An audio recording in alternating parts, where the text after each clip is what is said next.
Welcome back to What Arty Noobs with General Disturbance. This is a GW Tiger. It's a tier 9 German SPG. It's on the south spawn of Ruinberg, and it's under the command of hossballs. Yes, he's actually got out of his bishop for a while. He normally plays the bishop a lot, but on this occasion he's playing with the tier 9 German SPG, and I can tell you straight off that I know that that's the 21cm gun. How do I know that? Well, there's no muzzle brake at the end of the gun. If there was a muzzle brake, it would be the 17cm, but the fact there isn't one means he's got the 21cm howitzer, and that one is capable of 1100 alpha or 1100 alpha, penetrating 53mm of armour, and it's got a burst radius of 12 meters. He's aiming for the centre line, and he's found an M48 pattern. He fires around in. Unfortunately, he lost sight of them because our teammates weren't spotting. We do have a CS-59 who's gone into that building area, so he might be able to spot for us. But hossballs has got another couple of targets to fire at the moment, and this pair looks to be very good because if he lands a shell on one, it's likely to splash onto the other. And a 50 TP's turned up as well. Unfortunately, he's getting a red line at the moment, so that means the buildings are getting in the way, but the FV4005 has come out and obliged. That was Klaus. Oh, we got two Klauses. Now, I may have mentioned in my previous videos that I actually installed the Klaus mod before I installed it through Aslains, and so I could have both Klaus mods running at the same time. I actually set fire to a vehicle and it sounded like I had 12 Klauses all in the same room at the same time, which was very funny. Because all of them were saying different things. Okay, he's going to go for the 50 TP this time. He's loaded, rounds out, direct hit, no explosion. Means he hit that target. I can see the 50 TP's heavily stunned. In fact, we've got a number of targets on that corner, which means that he's going to get multiple splashes every time he fires in. He's lining up a shot on the Centurion 7-1, hoping it splashes onto the others. Wait for it, wait for it. Almost ready. Here we go. Rounds out straight away. Unfortunately, we lost sight of the targets, but I'm pretty sure that all three of them are going to be stunned at the moment. There's the T-57 Heavy. He definitely took some damage. He's stunned.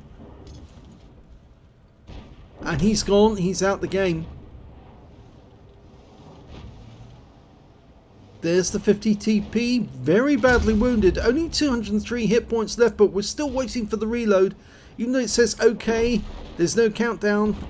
It's still loading. It's loaded now. But he's not going to shoot just yet because he's looking for a perfect target to fire at. Conquer on that corner.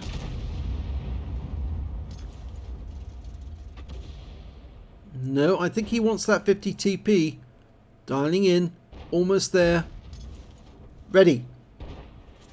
That was close. No, that's wrong. No, that's wrong. Wait. That was close. He's got it. Okay, so he's got his first kill. I think he's trying to select which one he gets next. He's got a red line at this moment firing from this direction. I think the buildings might be away, but he extended the aim and he's now got a green line, which means he is okay to shoot. Something you've always got to watch out for with Arty, because you might extend your aim looking for a target, think, oh, I can hit that one, but no, you've got a red line and it means you hit some other target in the meanwhile. He fires around in, it hits the building opposite, so no joy there. He's just keeping a general look around because he doesn't want to get caught unaware. Okay, the FV4005's come down this way, and they are very susceptible to HE damage, especially if the shell hits the paper-thin armour of the turret. I think he would rather like to get a penetrating shot on the turret of that thing, because it would do a lot of damage, potentially as much as 1100, and that guy's only got 1367 left. If he got a high roll, he could, in theory, almost kill him out of the game. Well, he got a lovely hit there on the 257, 437 hit points, and it followed it up with some stun assist. He's now up to 1.3k of actual damage and 1.6k of stun assist. And that's not taking into account the blind shots that he did, because of course he did fire a couple of shots where he didn't see the shell land, so he's obviously done more damage on those ones. Almost ready to go. Rounds out. That was fucking close! Yep, he got a hit. E75 taking a pounding there. 445 out of him. He's down to 333. That makes him potentially a one-shot. 257 on that corner. He's styling in. Not sure if he's going to be able to save the Progetto though, because he's down to 36 hit points. Makes him very vulnerable. Here we go. Don't poke out, Progetto. Yeah, there's the big mistake. That was close. 257 takes a hit for 490, makes him a one-shot, and he goes down. Progetto should not have come out the way he did. He should have just stayed there, and then he would have been okay, because he would have seen the 257 hit, and then he could have popped around the corner and hit him. We're going to go for the FV4005 since we're loaded. Keeps coming around that corner. Can't get a shot on the Conqueror. I think the church is actually in the way when he tries to do that. Sometimes you just need to move the vehicle a short distance to actually be able to shoot. But he's actually sat the Arty in a tree, a fallen tree, to give him a bit of concealment.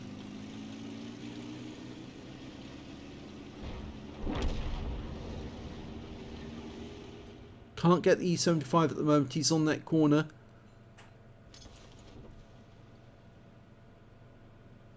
The trajectory of this shell is actually fairly flat compared to some other Artys. The Grillan's got a very high trajectory shell. That will actually lob over houses, and you can actually shoot houses which will shoot targets hiding behind rocks and things like that. And of course the Bishop and the FV304 fire shells which are almost coming in from above, and that makes it very difficult for anyone to hide. Well, hossballs is using his usual battle assistant method of looking about the battlefield as he's moving about. I don't think there are many players who actually do this, because it's quite a difficult technique to master. He does seem to have the technique down pat, but I think a lot of other people prefer to come out of Arty aim view altogether.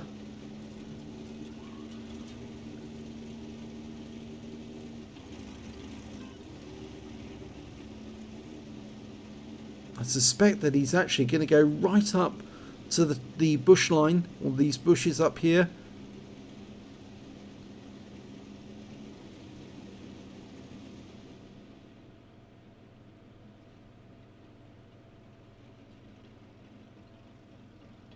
Trouble with taking some of the most obvious positions is that you might get counter-batteried.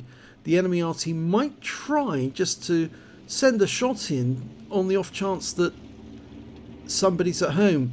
But the other thing, of course, is that nowadays the tank drivers will actually pinpoint on the map where they think the Arty is, and if you pick a well-known location, the Arty will then either just look in that specific spot to see if he can find the Arty, and if he can't find it, he'll probably fire for the most likely place that an Arty might be situated. Well, he's got a potential shot on the E75, but he doesn't take it because he can't see the target anymore. T30's come back to his own cap. He's trying to stop our guys from going to the cap, but he doesn't want to come around the corner. Now, hossballs could land a shell next to the T30 and splash him, and the best way to do this is to go to overhead view. Oh, he's done it. Good. This is exactly how you do it. You line the shot up so that the fall of shot is actually on the ground next to the target. That was close. Close. And that's what happens. The shell lands next to the target and splashes it. And of course stuns it. So that was a good shot. The correct way. That E75 keeps coming into view. But when he does come into view, hossballs is not loaded, so he can't shoot. Then when he is loaded, it goes out of sight again. It's very frustrating. That's the life of an Arty player, I'm afraid. Sometimes the targets are there, you can see them, but you've got no shell to fire. And then of course the moment you don't have a shell you do have a shell ready to go, they disappear again. And it all depends on your teammate's spotting. Now, if he goes overhead, yes, you can see he's lining it up, getting it right, fires the round in. That was close. Close. Oh, and his teammate in the Object 140 got him. That was close. So the Object 140's got that one, but it's still even scores. The thing is that the enemy doesn't have that much in the way of hit points. If you look at the bar at the top of the screen, you can see that the actual score, and I didn't realise that I wasn't maximised. There you go, I'm maximised now. The actual score shows that the enemy team only has 1,575 hit points at the moment to our 2,954. And there goes their GW Tiger. They now only have about a third of the hit points we have, but we just lost the M451. And there's the Heshbon. If he can hit that guy, it really help. He's loading a premium round at the moment because he's only got 2 shells left. You don't get a lot of ammunition in the GW Tiger with the 21cm. Okay, we just lost the Object 140. Rounds out. That was close. He got the E75, but that leaves him now 1 round of ammunition. Normally as an Arty player, I actually signify this to my teammates, put it in chat to let them know I've only got 1 round left. And from that point on, the only thing I can do is either spot or cap.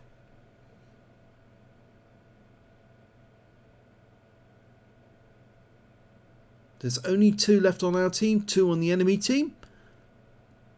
They have slightly less hit points than we do. He's loaded.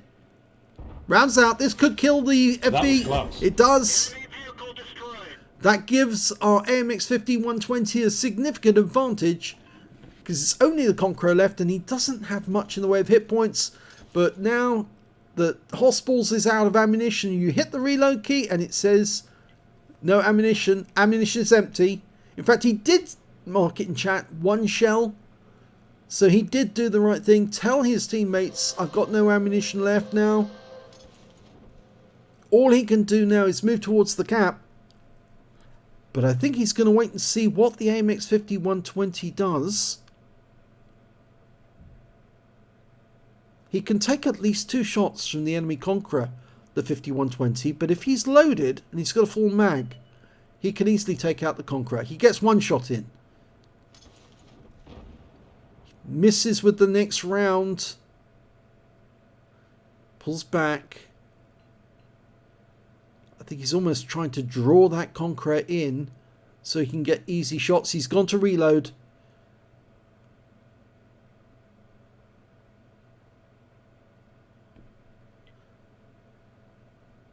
The Object 140 says, GW, did you ended the ammo? And they're saying go cap. But if he did, he would have difficulty. There's the Conqueror. He's looking from a long distance away.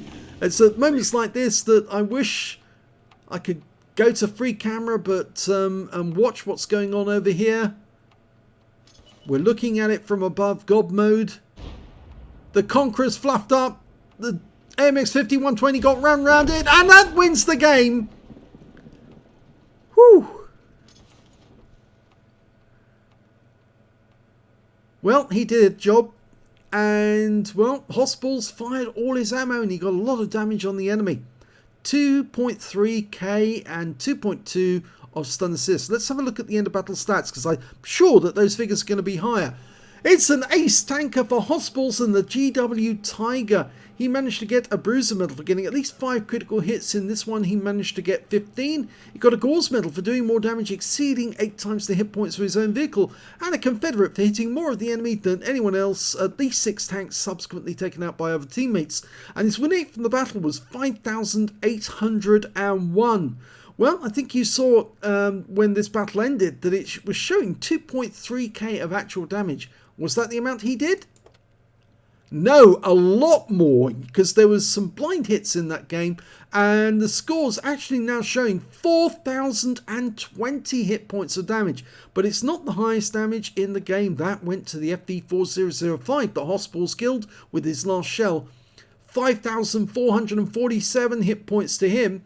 The AMX-50-120 got 4,977, and the next high score after that was the STB-1 on the enemy team with 4,902. So 4,020 is still very, very good, because that means there was 5 players who managed to get over 4,000 hit points of damage, and only 1 who managed to get over 5,000 hit points of damage. When it came to kills, it was the Object 140 that did the best with 5 kills, 1/3 of the enemy team. And hossballs managed to get 3 kills alongside the Super Conqueror, and 2 kills went to the Char Future 4, who managed to get Aslains and Confederate. The FV4005, the STB-1, and the enemy GW Tiger all got 2 kills as well. The AMX-50-120, who took the final shot of the game, got a Confederate on top of all of that.